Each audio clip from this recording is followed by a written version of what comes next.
Good starting field position for the Vikings as they have it 1st and 10 right at the 50-yard line. 20 TX.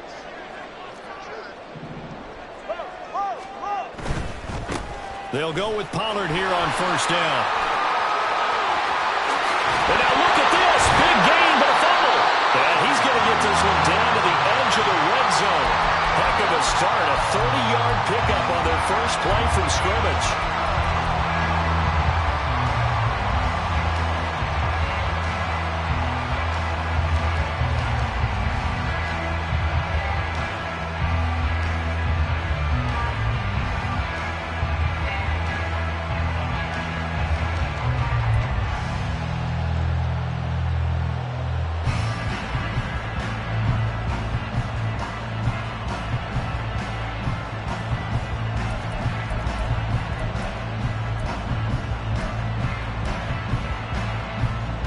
So a big play as it gets them all the way down to the 20 now for 1st and 10.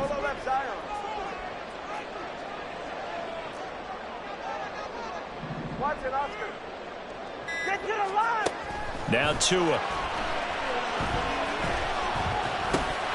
That is incomplete. The Vikings at 4-3, a game over 500.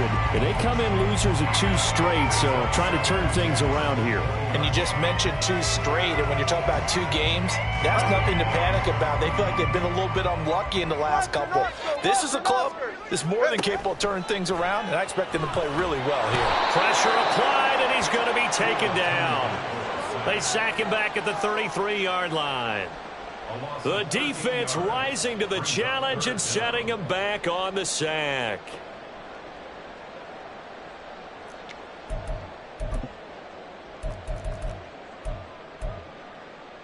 All right, come on. Now 3rd down and very long. Here's Tua. He gets it to Addison. And a pretty little juke move there on a nice game. It'll go down as a gain of 6, and that'll bring up 4th down.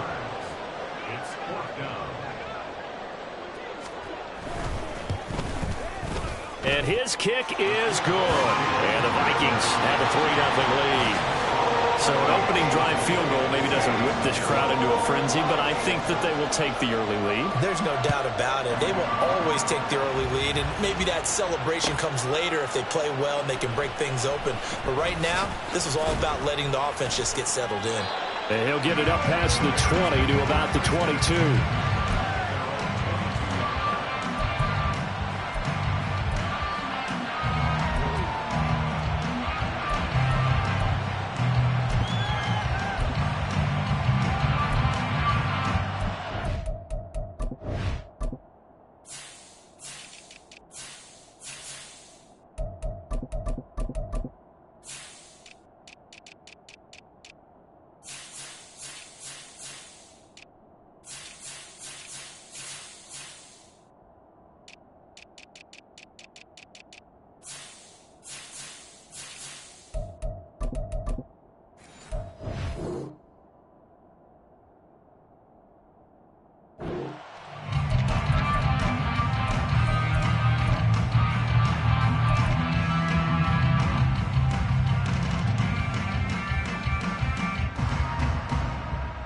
At the line, prepping for their next drive, the Bears offense. And they come in losers of 2 straight. And remember, they've got the open date on their calendar next weekend, but you think it's vitally important, Charles, that they focus on the task at hand here?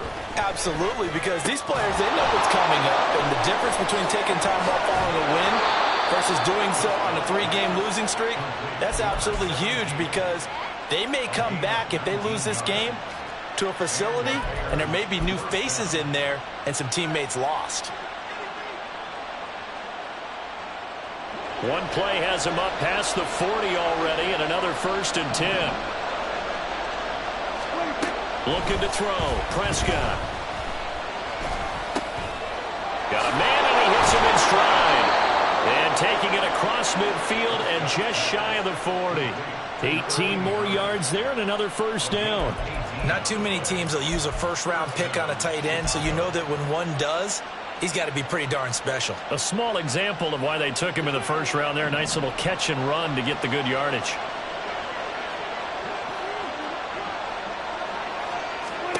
A first down throw for Prescott. It's a short one here, complete to the tight end. And this winds up a pickup of 2, maybe 2.5 to about the 39. You look at this defense for the Vikings. This unit third best in the NFL in stopping the run. Most of their challenges have come in the passing game because against the run, they've been pretty darn good. Now you got to figure out a way to slow down those receivers before they get downfield and maybe make a few more plays on the ball when it's in the air. Throwing again on second down, but this time it's incomplete. That was an interesting look there because as soon as he got outside the pocket, I thought he was going to take off and run for yardage. But what often happens now with these quarterbacks who can move, defenses want to try and keep bodies in front of them, and I think that discouraged him from taking off and made him try a pass downfield that fell incomplete. And now the third down throw incomplete as well. This defense has certainly played well so far in this game, and the coverage has been tight on just about every throw. Forced a few here so far in this game, and now it brings up fourth down. That's running out of steam, and it won't get there. He left it just short, no good, and instead of tying it up, they'll remain down by 3. And anytime you see a kicker trot out to try one for 56 yards, you know everything's got to come off perfectly for it to have a chance. If the laces aren't quite right, if he doesn't hit the fat part of the ball just right, it's unlikely to go through. Down the numbers. There he goes. Well, he'll go down, but not before getting this inside the 30. 25 yards to pick up there, also a first down.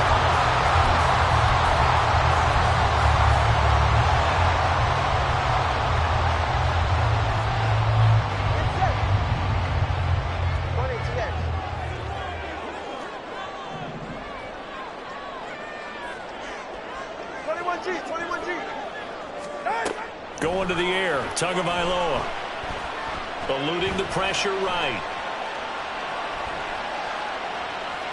And he just gets rid of it, throws it away.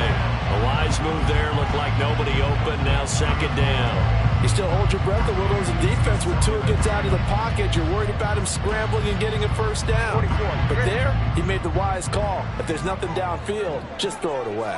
All right, fellas, listen up. On second down, it's Pollard. And that'll hurt the average a bit as this time they're able to get him behind the line. It'll go as a loss of a yard, so now they deal with 3rd and 11. We knew both of these safeties were good in run support, but how about the play we just saw there? How about that closing speed? Able to get to the outside part of the field and turn that play into a loss.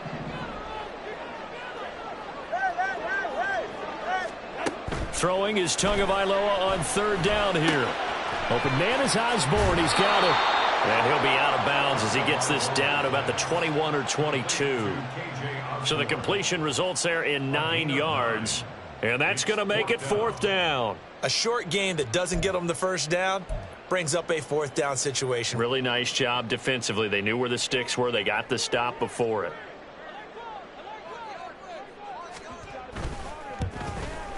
And his kick is right there. It's good, and that will make it 6-0.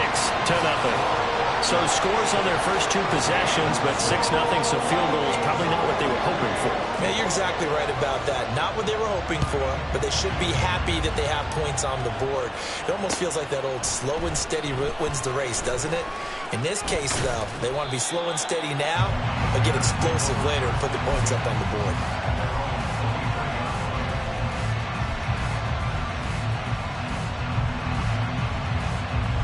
The Bears offense ready to go for their next drive.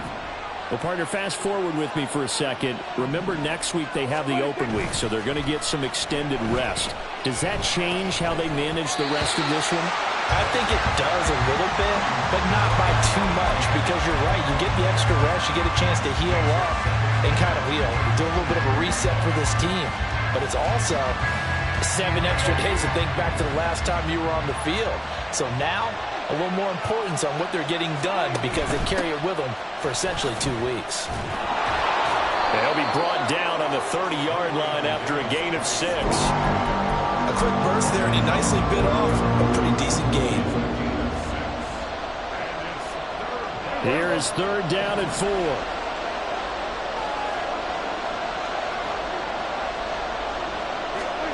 Now Prescott.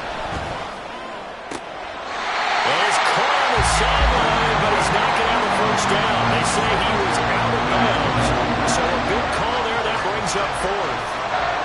I know this offense was expecting to do big things, but it certainly hasn't turned out that way, at least not through the first 3 drives. They're definitely going to have to put their heads together and start concocting some offense that'll move the ball downfield.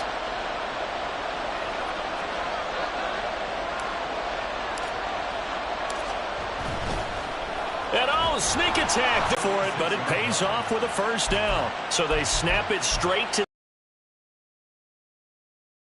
just to protect, but he's got to be a guy that can be pretty agile too, right? Yeah, without a doubt, because you're talking about a guy, even in protection, he may have to slide up and down the line of scrimmage to pick up someone who comes through trying to block a punt. So you know he's got that ability to move, but oftentimes just a running back, a fullback, someone who's used to having the ball in their hands, he's able to pick up the first down.